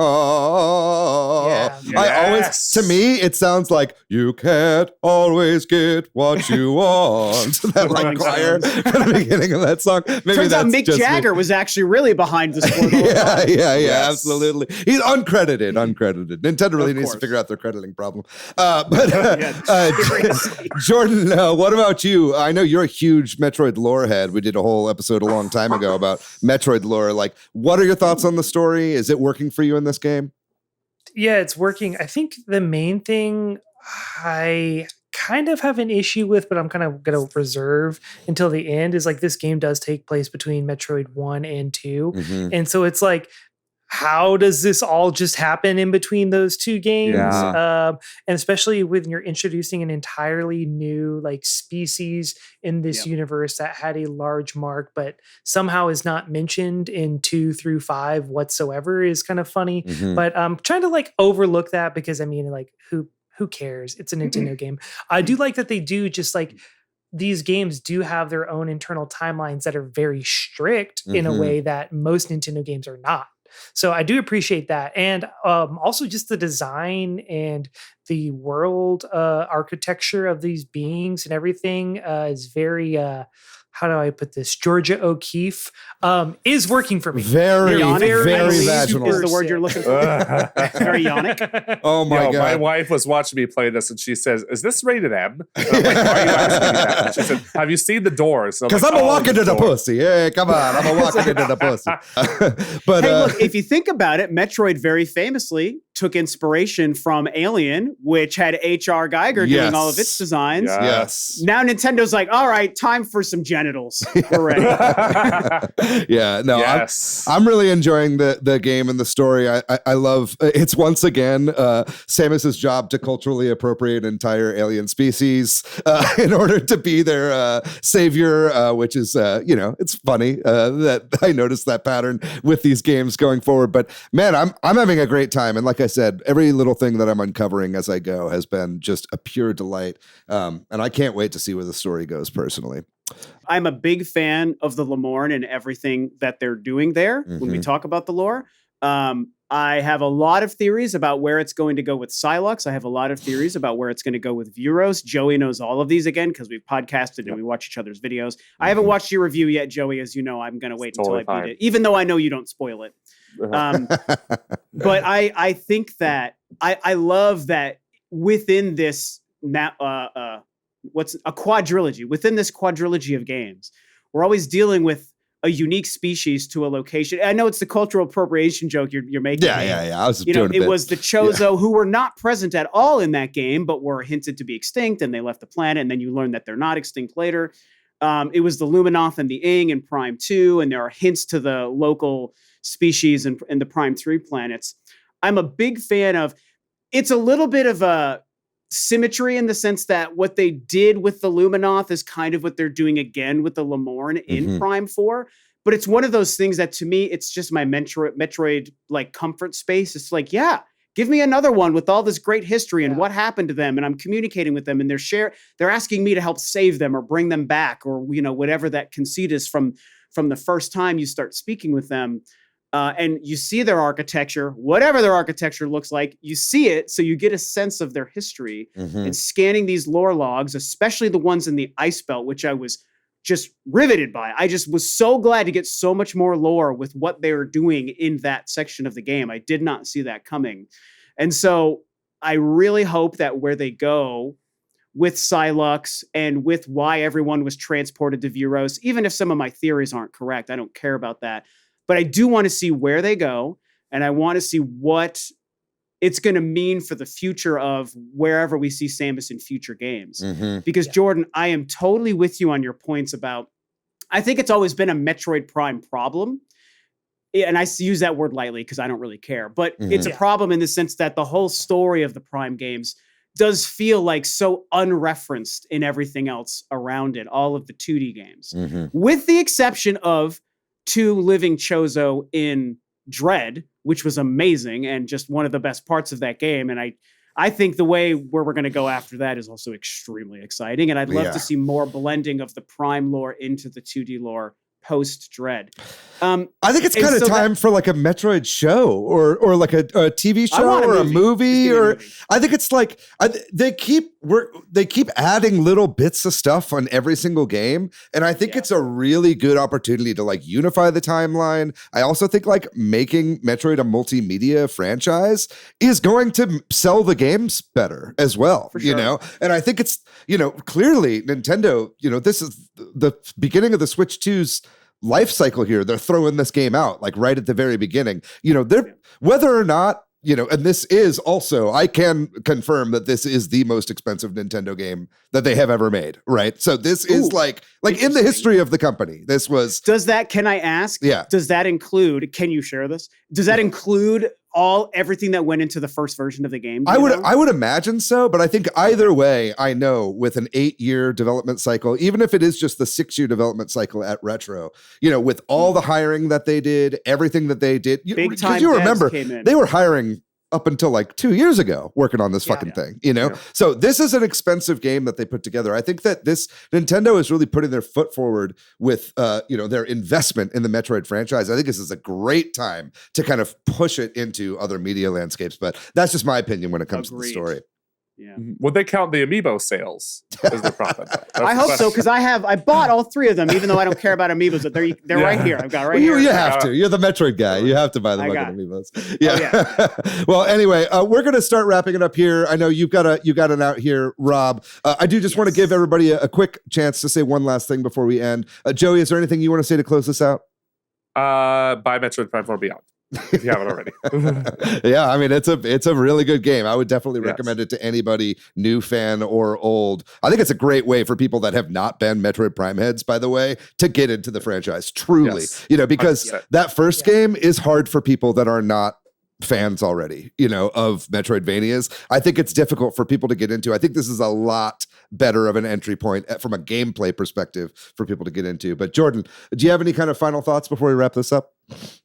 Re-release the Samus Returns amiibos and make Metroid Prime 5, you cowards. Rob?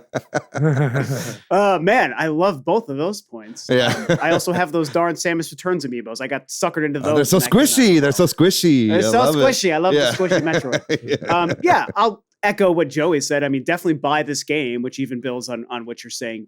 And also to what you said, this game really is a starting point. It's like since they didn't release the entire 3 games pre-release, which I think is fine in some ways and would have been better in other ways.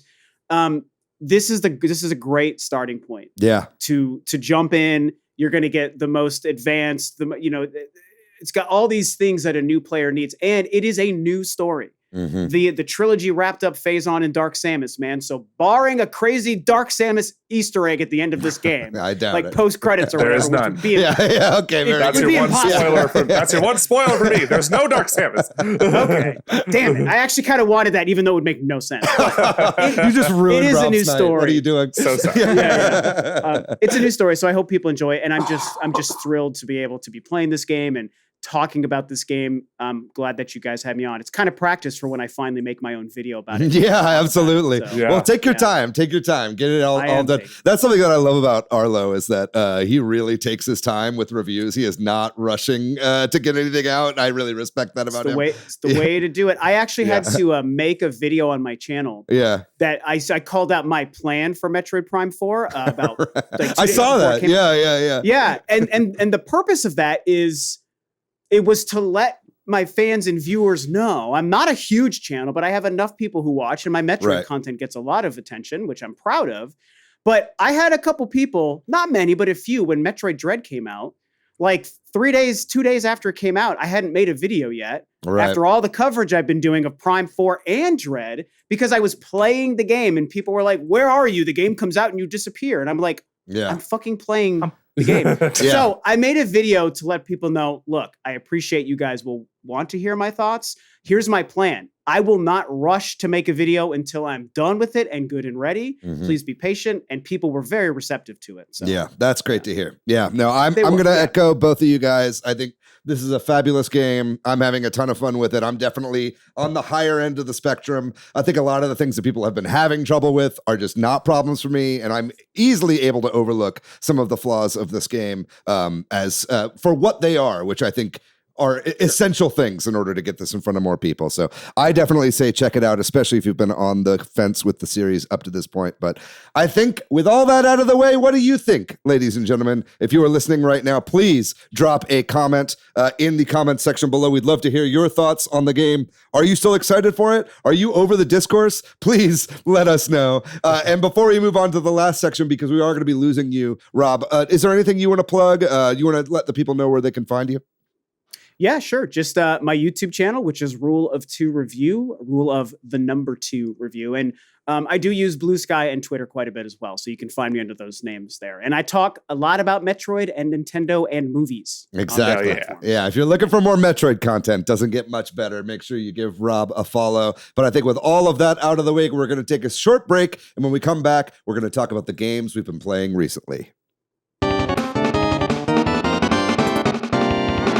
So I've been playing a bunch of multiplayer games recently, actually. The other day, my Saturday night after I saw that movie with you, Jordan, I just ended up going home and playing Mario Kart World online with my brother for quite a good amount of time. And he's been like not playing Mario Kart World because he wants to like do all the time trials and everything and like get really good at the game before going online. I'm glad I convinced him to just give that up and play with me because it's a ton of fun to play with friends now. So that was fun. We also played a little bit of backgammon in Clubhouse Games 51 Worldwide Classics.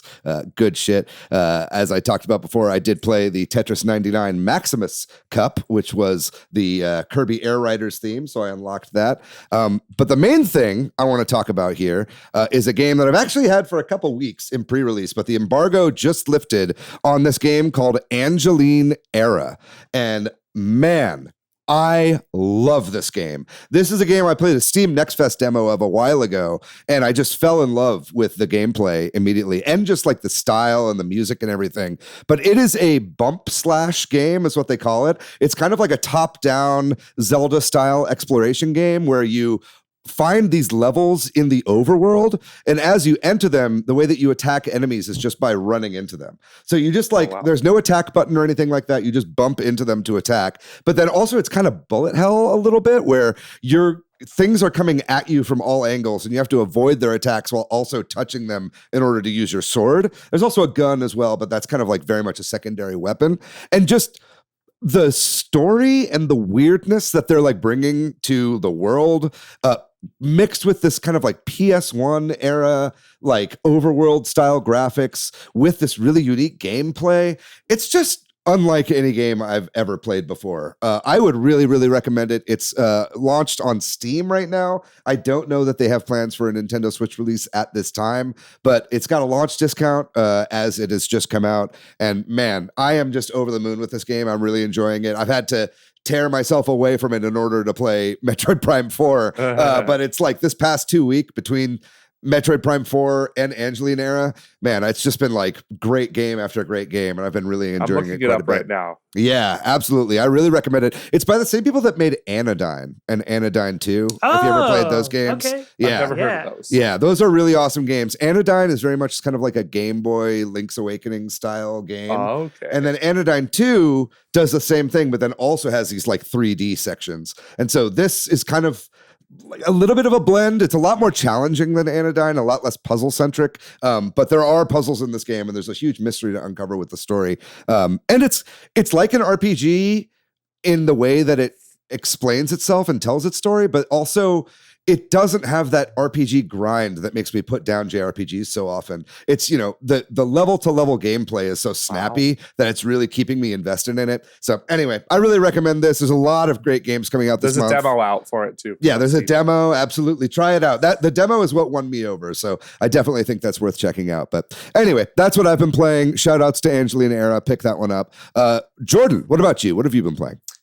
Man, that's your bump slash thing. I'm like racking my brain. I have played a bump slash game. Because around the same time, I played like Evo Land, which I don't think is a bump slash game, but it's around that same time and is really going to hurt my brain trying to think about it. So I'm not going to talk about it. But Anodyne is a great game. I love those developers. Yeah, it's fabulous. Sensibilities, man. Yeah. But I'm just playing Silk Song. I was desperately trying to finish before, but like the tail end of Silk Song is so brutal, dude. Mm-hmm. Like, I don't know. I just don't know. It's such a very difficult third act where like everything just gets ramped up to a point where it almost feels tedious. So I don't know, man. I'm going to try my best to finish this game, but I really wanted to start Prime 4. And then, in a way to make myself feel a little bit better, I started Aria of Sorrow, which I've actually never played. I've only played. Yes. And I told myself I wouldn't play it until I finished Harmony of Dissonance. And I said, no, I'm good. So I started Aria of Sorrow, and man, what a freaking awesome game, man. I really like the whole conceit of getting powers like as you go through and like collecting them from the enemies, and the port on Switch is just incredible, like especially with the quality of life kind of stuff. The collection that M2 put out for that, is that what you're talking about? Yeah. Dude, shout out M2, dude. They're really I need to get into those games. I haven't really played them much. Yeah, if you're a Metroid fan, you would definitely obviously love That's what I've heard. The GBA Castlevania games. Metroidvania. yeah. You might have heard of it. Castlevania, the animated series. Ever heard of it? Anyway. I'm sorry to admit, I've only seen season 1 of that show. So then you got a whole lot of great show ahead of you. That's all right. I'll say. True. Yeah, always more things to watch. Anyway, that's great to hear. I'm glad you've been playing that, Jordan. Joey, what about you? You been playing anything other than Metroid? I put in the show notes. Take a while if I guess what I've been playing. But I will tell you what I played right before Metroid Prime 4, which I didn't play for very long. But Ubisoft sent me a Switch 2 code for Assassin's Creed Shadows. Loved what I played of that game on PS5. I don't think I got like too insanely far in it, but I was just like, oh, a Switch 2 port? Hell yeah. I'll probably make this like my primary way to play this game from now on. It's like Assassin's Creed games can be perfect for portable play, right? And then I boot this up and I'm like, oh, no. Is it not as good of a port as Outlaws, I suppose? Not even close. Bummer. It looks really impressive. Yeah, kind of. And then she goes into water, and the water doesn't move. It could be fixed with updates for sure. Like everything in here is fixable. But as of right now, this game is in no playable state. Like it's playable if you could tolerate frame rate dips, but apparently there's a lot of crashing involved too. Like there's a lot people have experienced crashing with this version of the game. Yeah, not a very good way to play the game yet, and I hope it gets patched down the line because Star Wars Outlaws, very impressive Switch port, but again, different developer, like same publisher, different developer, different engine. So yeah. Right, that's interesting. Yeah, I mean we're definitely in the era now where we are seeing much more. We're seeing AAA first, games come out almost day and date or very soon, close to it on Switch 2. We've got Resident Evil 9 is coming out the same day as all the other ones, right? So I think this first year is going to be interesting looking at it. But I will say that Outlaws port, the way they used DLSS, I think it really does come down to just who's doing the porting here. You know what I mean? Yes. And I think I'd love to see this game get some updates that really bring it up to that quality. But Outlaws seem to ship in a lot better state than this did. So right? much better. Yeah. So that'll be interesting to see. I really do hope that Switch 2 can get a lot of these next-gen ports a lot sooner than Capcom said it's really easy to make games for that thing. Really? Yeah. We'll see. Yeah. I mean, fucking... Prime 4 kind of has a port also in a way, right? I mean, it's pretty incredible how that game looks in 4K. But wow, great stuff. Great episode. Wonderful time. Thank you so much, Joey, for joining on today's episode. Obviously, also thanks to Rob as well. But it was a delight having you on, man. I always love talking about Metroid with you. Oh, man, yes. Bring me back. We'll do it. Absolutely. Spoiler cast. Let's go. Okay. Spoiler cast. That's not a bad idea. Many thanks to MilkyWay.co for doing our website. Thanks to Corduroy for doing our music. Thanks to all of our patrons on Patreon. And if you'd like to find me online, I'm pretty much everywhere on the internet at Monolith Fiji. You can find me at Bordan. And what about you, Joey? Where can people find you online? Find me everywhere, every single place, even Threads for some reason, at Ferris Wheel Pro. Very good. I just deleted Threads finally. I was like, worst. Yeah, I don't like it. I only had it so I could click on the fucking clickbait things that they put in Instagram. And then now I just found myself clicking on it constantly. And so now I just uninstalled it. I'm like, I'm not doing it. Maybe Instagram is next. I think the great social media Twitter look like heaven. Yeah. It's always a bunch of middle-aged dudes wearing sunglasses being total creeps. That's what I found in almost every comment section. Anyway, whatever. You can find Joey on Threads. So there you go. That's a ringing endorsement for that. If you'd like to find our show on social media, we are at Switch Headz on Blue Sky and Twitter, at Super Switch Headz on Instagram, Facebook, and TikTok. We have a website, that's switchheadz.com, and we have a Patreon, a Discord, and a Facebook group. We'll have links to all three of those in the description of this episode. Whether you're watching us on YouTube, make sure you subscribe and like and comment over there. Leave us a review on Apple or Spotify. Those go a really long way. And just join us on the Discord. We have such a wonderful Discord. One of the best Discords on the internet, if not the best Discord on the internet. And I know that because I've been in every single one of them. But I think that's going to do it for this episode. We're going to have a great episode for you guys next week. We're going to be talking all about the Game Awards. That's right. They're happening the day after this episode releases. We're going to be talking about what we thought were the big winners, what could have been in there, and all that and more. Also, self-plug.